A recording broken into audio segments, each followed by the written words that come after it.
नमस्कार साथियों, वंदे गो मातरम, जय श्री राम, जय हिंद भारत।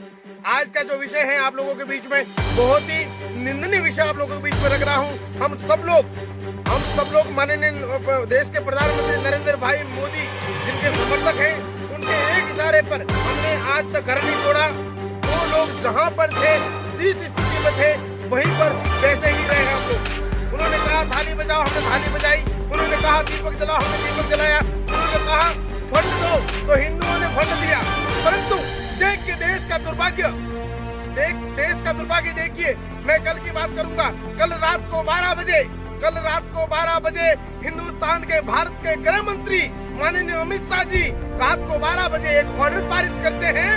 शर्तों के हिसाब से देश के अंदर वो सारी दुकानें खोल दी जाएगी। रात को 12 बजे क्यों भाई? माननीय गृह मंत्री साहब, ऐसी क्या नौबत आई? कहां से दबाव आया? किस मौलाना ने आपको बोला कि रात को 12 बजे आपको ये मार्केट बाजार खोलने की आपको नौबत आई? क्यों? क्योंकि रमजान का महीना शुरू हो गया मेरे साथियों। ये लोग सुनिए मेरी बात को। हिंदुस्तान में रामनवमी के दिन देश के अंदर कोरोना के केसेस कम थे, मगर हिंदुओं को रामनवमी नहीं मनाने दी। दीपावली के दिन इस देश के अंदर बहुत कम केस, एक भी मौत नहीं हुई थी, परंतु किसी को भी होली मनाने नहीं दी। हनुमान जयंती, नवरात्रि और ऐसे अनेकों हिंदू त्योहार जो थे, एक भी हिंदू त्योहार मनाने की अनुमति नहीं गई। इतना ही नहीं, नवरात्रि के दिन एक मंदिर में एक पुजारी अकेले पूजा कर रहा था, उसको मार मार के मौत के घाट उतार दिए गए।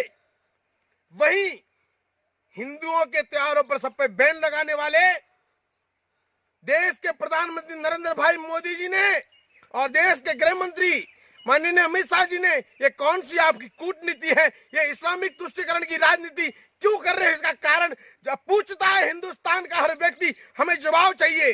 रात को 12 बजे आपने इस देश के अंदर बाजार कैसे खोला? क्या देश के अंदर कोरोना केसेस नहीं है?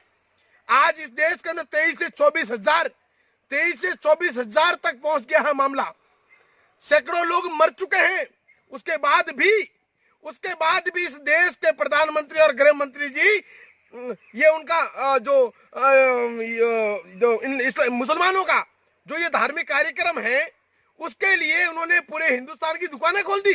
इतना ही नहीं, मैंने देखा आज मेरे पास फोटो आया, एक टेबल कुर्सी लगा रहकर उन लोगों को फ्रूट खिला रहे हैं। क्यों भाई?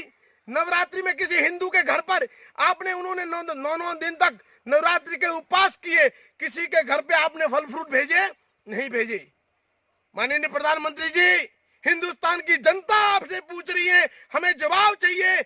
आपका ट्विटर अकाउंट हैक हो गया, आपका ट्विटर अकाउंट ब्लॉक हो गया, या फिर आपके अंगूठे में कहीं दर्द है? विराट कोहली को बुखार आता है, आपको तकलीफ होती है?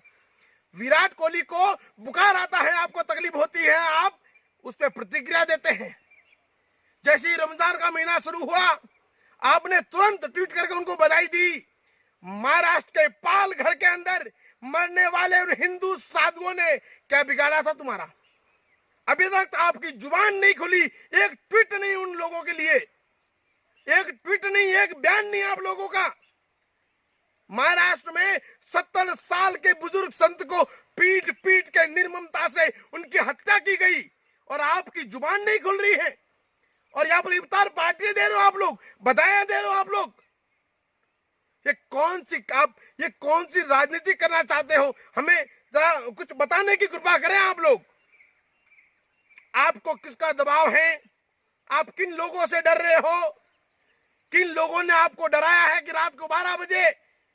आज देश की स्थिति इतनी गंभीर है, हर रोज सैकड़ों हजारों की संख्या में कोरोना के मामले बढ़ते जा रहे हैं। वहीं पर आपने देश के अंदर बाजार खोलने की अनुमति दे दी। एक भी हिंदू मंदिर नहीं खुला है। वहां पर दिल्ली और ऐसे कई क्षेत्र हैं, वहां पर आपने ऐसी अनुमति दे दी कि भीड़ लगी हुई है। अरे मोदी जी, आपसे ये आशा नहीं थी हमें। हम तो आपके बहुत बड़े फैन हैं, बहुत बड़े समर्थक हैं। आपको जिताने के लिए दिन रात एक किया था हम लोगों ने। आप उन्हीं लोगों पर हमारे खून पसीने के पैसे लुटा रहे हो, जो लोग थूक कर हिंदुओं के घरों को बर्बाद कर रहे हैं। कोटा की घटना, कोटा के अंदर एक जिहादी मुल्ली सुअर की पिल्ली, वो हरामजादी प्लास्टिक पर थूक कर हिंदू के घर में फेंकती है। पुलिस वालों को ऊपर पथराव किया गया, पुलिस वालों पर थूकना, डॉक्टरों के ऊपर मारपीट, डॉक्टरों के साथ में ऐसी गंदी हरकत।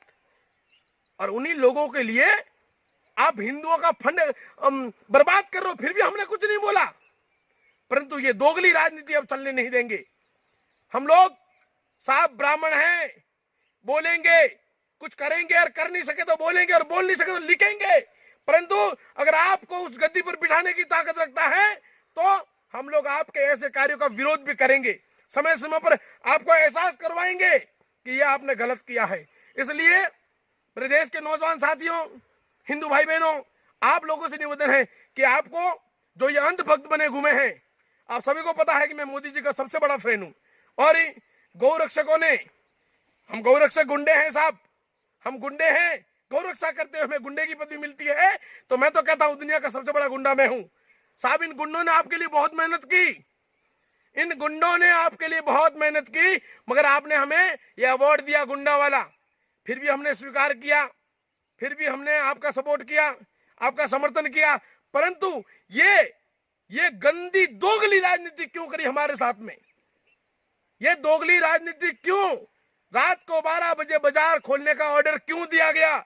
हम जवाब पूछ रहे हैं, आप लोगों को जवाब देना पड़ेगा। और मेरा निवेदन, इस वीडियो को इतना शेयर करे कि हिंदुस्तान की उन वीडियो हर मीडिया के पास पहुंचे, और देश के प्रधानमंत्री और देश के गृह मंत्री जी के पास ये वीडियो पहुंचे।